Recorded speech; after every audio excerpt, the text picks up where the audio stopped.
Hello mga ka-SCAS, pinag-usapan ang bagong haircut ni Daniel Padilla. Ito yung tinatawag na modern mullet.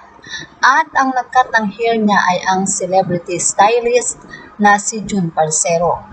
In-upload ng hairstylist na si June Parcero ang video na ginugupitan niya itong si Daniel. At nakatag kay Daniel ang video. Kaya naman, narito ang say ng netizen. Say ni Buchan Dixie, kahit anong gupit bagay, gwapo kasi. At ang say naman ni Cadence_for real, nice in mullet style, super bagay. Ang say naman ni _Isia Sebastian, gwapo. At say din ni Erica Sovito, gwapo. Say ni Shelads_101 at Supremo DP, so much pogi.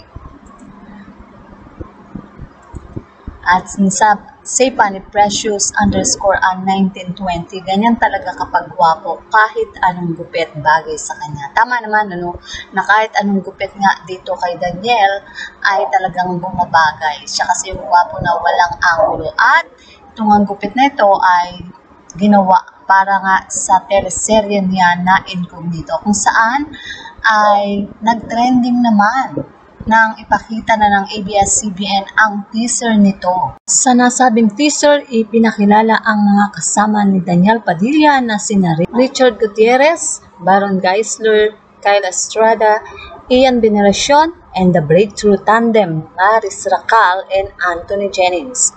Suot nila Daniel ang bulletproof vest at bawat isa sa kanila ay may mga hawak na rifle.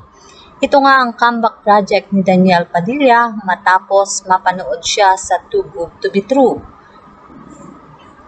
Nang ilabas naman sa social media ang teaser ay umabot na sa milyon ang naging views nito at maugong nga ang pangalan ni Daniel Padilla. So mga ka-SCAS, yan nga po ang ating balitaan. At kung inyong naibigan, put your comment down below at syempre huwag kakalimutang mag-like, share, and subscribe.